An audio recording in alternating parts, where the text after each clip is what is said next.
Dun, dun. We're live on YouTube. Live on the Facebook, Perp Van Grufton. Let me see it before I start speaking. Before I say good morning. Where are you? There we go. Now I'm up on my page. Remy, I would like a favor. I wish I would have told you this. I'm thankful, by the way, that I've got Remy, because I can tell her my thoughts and she gets it taken care of. Like she did these shirts for me, but I messed up. I didn't tell you I like them long. What is it called when you want them longer? No, weatherman said something. Extended torso. I want something like that. You know, when you're fat like me and you stretch up and your gut's showing. The other day I was laying on that couch and I had my arms up and Remy sent me a text. Put your arms down.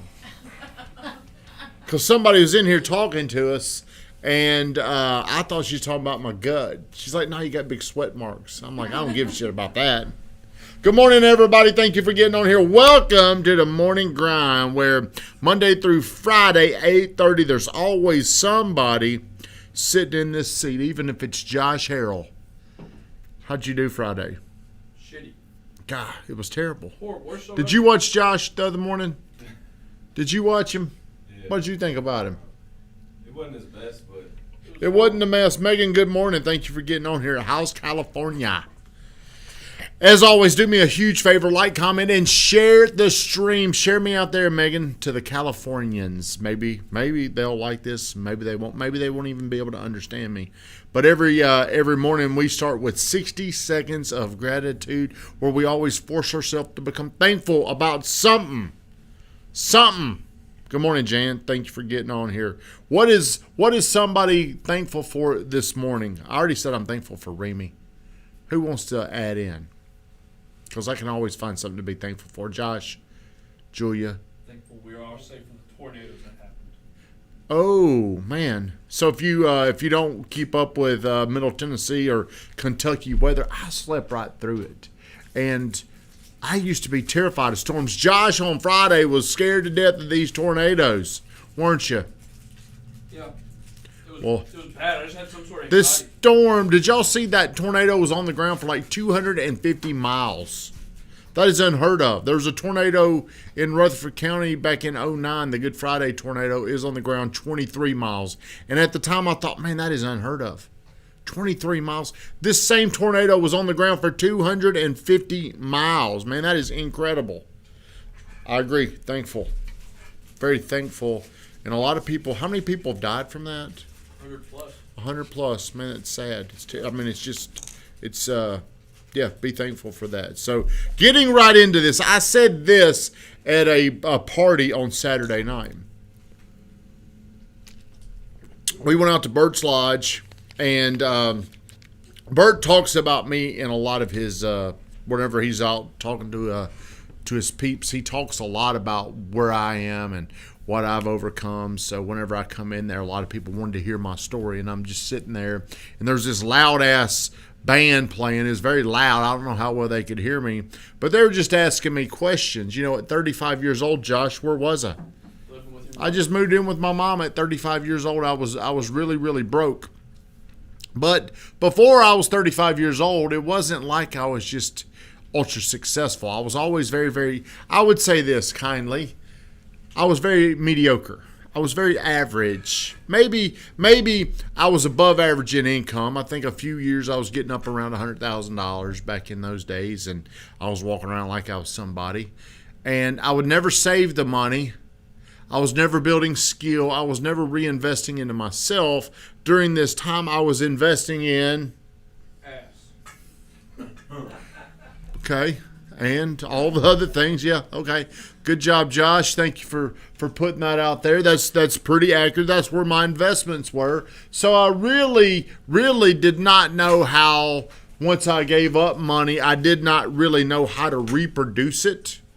But I was always accustomed to being broke. What does being broke mean? You don't have any money. Didn't have any money left over. That's just kind of the way I've always been. Cecilia, good morning. I've always been mentally and emotionally tough enough to go without money? Are you like that? Do you freak out if you don't have any money? Do you? Yeah. Do you? Yeah, but pay my bills. Fine right now. Do you freak out if you don't have money? Do you, Van? Sometimes, yeah. Well, I just learned this discipline of it never did really bother me. Now, I would always find a way to come up and barely, Andre, good day to you as well. I always found a way to somehow make it work. I don't know how. But when I was 35, I had, I think, about 5 rental properties, and they were all behind. They were all behind on them payments. And the phone, Christy Morgan, what's up?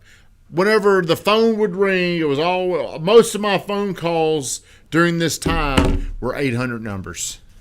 You know why?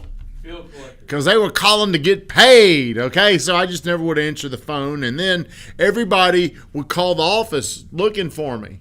So every once in a while I'd get tricked into answering the phone.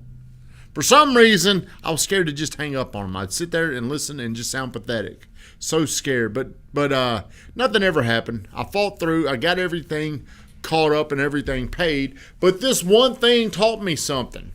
I can go without money. I can go a long time without money. I like money. I spend it. So how does that affect me today? Going all these years. I said it the other night. I said this quote, I'm willing to go big or go broke, is what I said to them. And they're looking at me. Most people like Andre, he's working to make money and to save his money.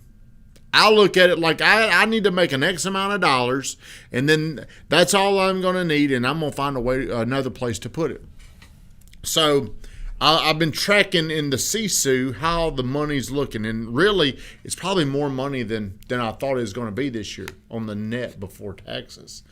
Before taxes. I'm looking at it, and I'm like, well, where can I start putting some of this money? Where did we put it, Van?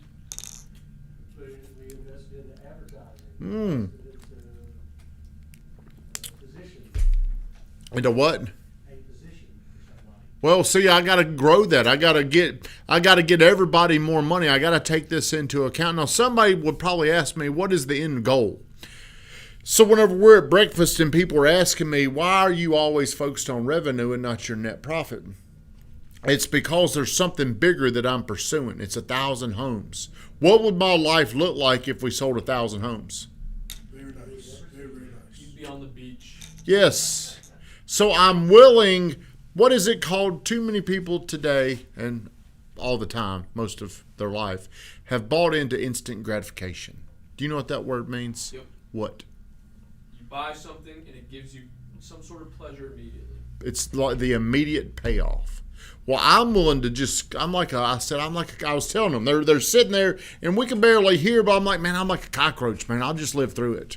I'll just get through it. Just the more I can suffer, the more I can pay these prices today. In 5 years, my life's going to look different.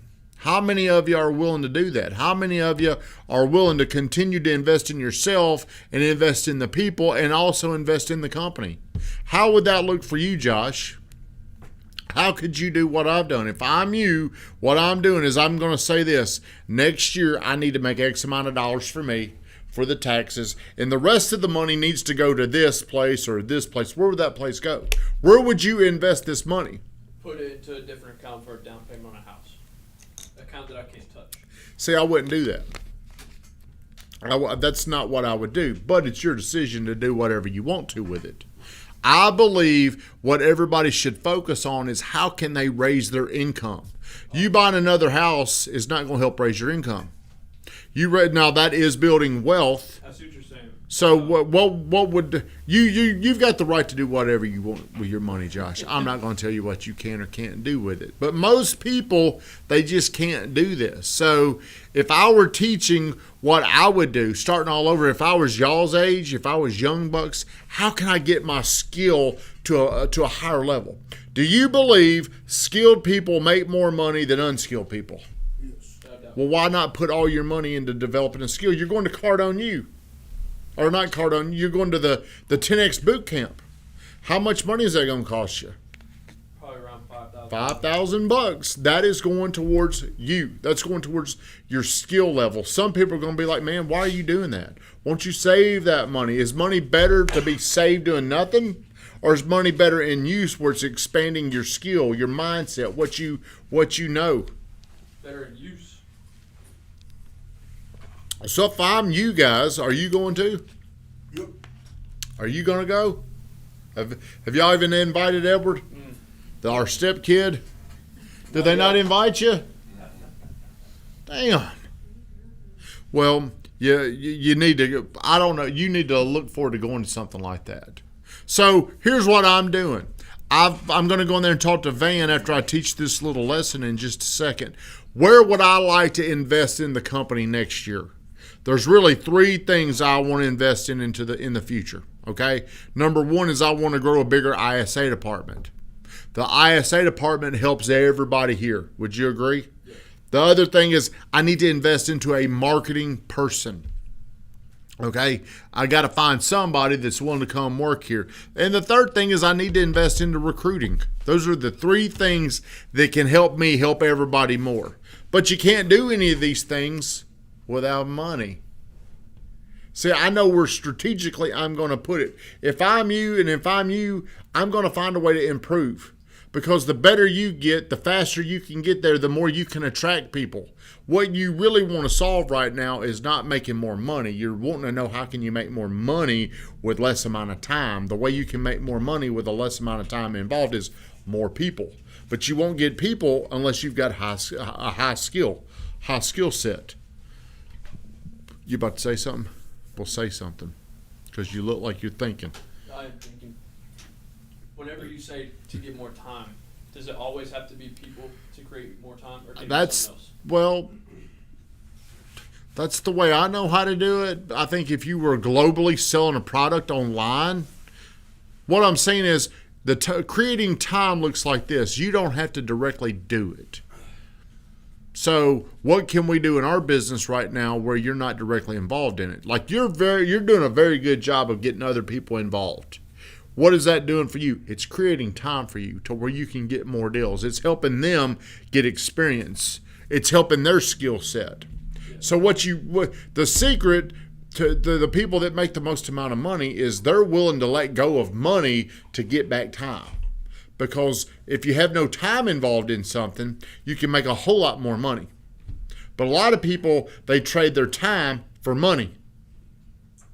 That's kind of, I don't know if you understand what I'm saying, but let's say what that would be like is if you had a lead and they were going to buy something and they were ready to buy or sell, you said, I'm going to make all this money and put all this time into this deal. I'm not going to share this deal with somebody else to free up my time. And the more you want to work 100% into that deal, what that really does is it forces you into a scarcity thought. Like a lot of deals, I don't work a lot of these deals. I don't work any deals. I don't work any deal because I'm trying to create more time. Does that make sense? So if the only way you're going to be able to do this, Josh, is to have more opportunities, but also you're going to have to get a lot better. You've gotten a lot better. Can you go out today, take a customer that you have not met and get them to feel good enough about making a decision, about making a purchase? Could you have done that 6 months ago, 7 months ago? No. Do you feel like he's gotten better? Absolutely, 100%. Yep. Do you think you're at the top of your game? Do you think you peaked, or do you think you can get better? I can get better. Of course you can get better. So if I'm you, I'm trying to get better. So over the last few years, to get back to the topic, the last few years, most of my money has gone to my improvement. It's gone from, Van, that audit I'm going through, how much went to just personal development? $45,000 that year went to personal development. And if I had $5,000, here's what I was willing to do. I was willing to go somewhere and just get rid of the money. A lot of people can't do that, but you got to understand I'm trying to get to a level that's a lot bigger than where I'm projected at right now.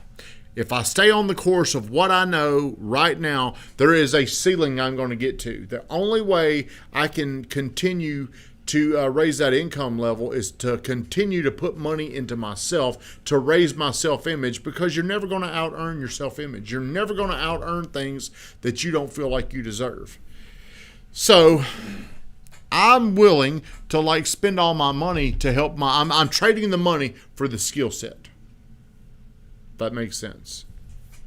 Any questions? Nothing?